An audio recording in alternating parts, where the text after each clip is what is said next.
কখনো কি ভেবে দেখেছেন আমাদের লিডার নেতাজির জন্মভূমি ও আশেপাশের অলিগলি ও পরিবেশ কেমন?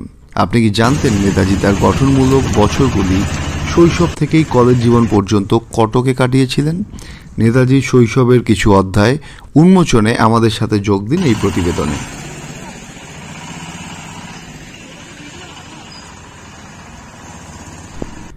কটক উড়িষ্যার হৃদয়ে অবস্থিত নেতাজি বার্থ মিউজিয়াম ভারতের শ্রদ্ধেয় স্বাধীনতা সংগ্রামী সুভাষ চন্দ্র বসুর প্রাথমিক জীবনের এক মর্মস্পর্শী সাক্ষী ও স্মৃতিস্তম্ভ।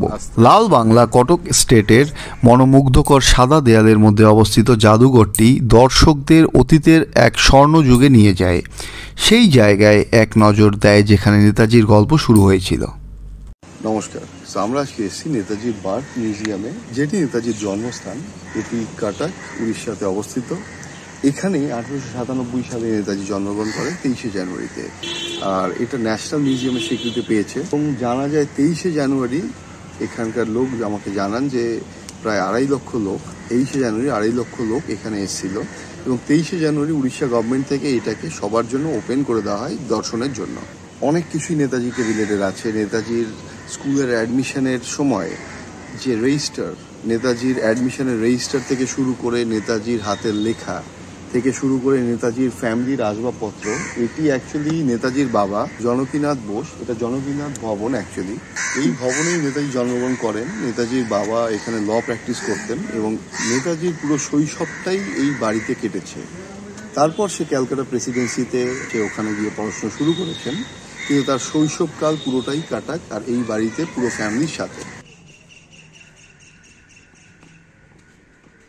নেতাজির লালন পালন তার মায়ের গভীর হিন্দু ধর্ম দ্বারা প্রভাবিত হয়েছিল। জানকীনাথ ভবনের মধ্যে একটি দুর্গা মণ্ডপ তার প্রাথমিক জীবনে বিরাজমান আধ্যাত্মিক পবিত্রতাকে নির্দেশ করে।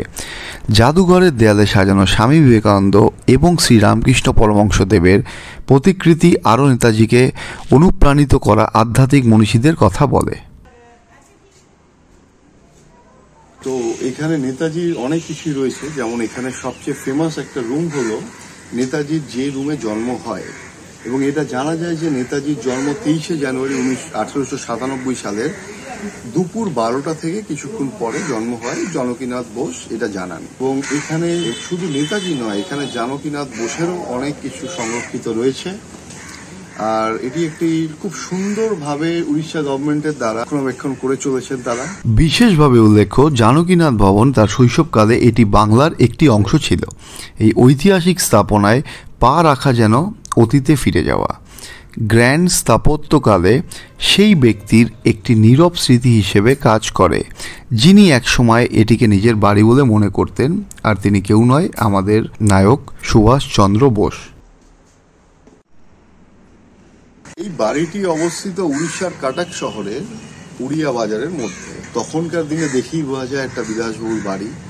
জানকীনাথ বোস সে একজন উকিল ছিলেন পেশায়, এবং সেই বাড়িতে বসেই তার প্র্যাকটিস করতেন। পরবর্তীকালে সে মিউনিসিপ্যালিটির চেয়ারম্যান হয়েছিল।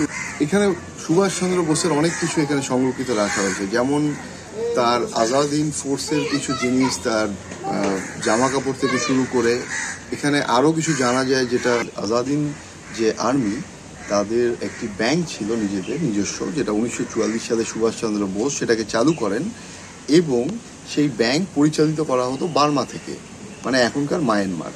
আর সেই ব্যাংকে ট্রানজ্যাকশনের সাথে সাথে সেই ব্যাংকে ইন্ডিয়ান ন্যাশনাল আর্মিতে জয়েন করার জন্য যে ফর্ম, সেটাও পাওয়া যেত।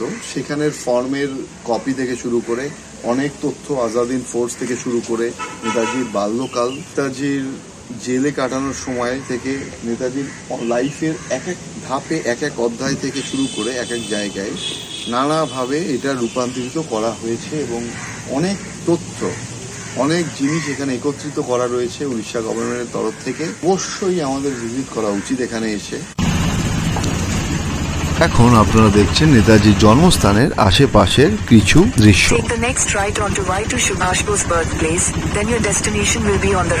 কটক শহর সুভাষচন্দ্র বসুকে গড়ে তোলার ক্ষেত্রে একটি গুরুত্বপূর্ণ ভূমিকা পালন করেছিল। 13 ভাই বোনের মধ্যে নবম সন্তান হিসেবে জন্মগ্রহণ করা সুভাষচন্দ্র বোস তার গঠনমূলক বছরগুলি শহরের জীবন্ত সংস্কৃতির সাথে জড়িয়েছিল। তার শিক্ষা প্রতিষ্ঠান র্যাভেনশ কলেজিয়েট স্কুল তাকে একটি শক্তিশালী শিক্ষাগত ভিত্তি সরবরাহ করেছিল একটি অ্যাংলো ইউরোপীয় শিক্ষার মাধ্যমে। তার বুদ্ধিভিত্তিক বিকাশের মঞ্চ স্থাপন করেছিল। জাদুঘরটি নিজেই নেতাজির ঐতিহ্যের এক মূল্যবান ভাণ্ডার। তার পরিবারের মুহূর্তগুলো ধারণকারী ফটোগ্রাফ থেকে তার দৃঢ় প্রতিজ্ঞাপূর্ণ দেশপ্রেমের প্রতীক স্মৃতিচিহ্ন পর্যন্ত প্রতিটি প্রদর্শনী এই প্রতীকী নেতার গল্প বর্ণনাকারী এক টুকরো। প্রবেশাকারীদের মাত্র একটি সামান্য ফি, যা নিশ্চিত করে যে প্রত্যেকের এই সমৃদ্ধ অভিজ্ঞতা লাভের সুযোগ আছে। নেতাজি বার্থ মিউজিয়াম কেবল একটি জাদুঘরের চেয়েও বেশি। এটি অনুপ্রেরণার একটি উৎস।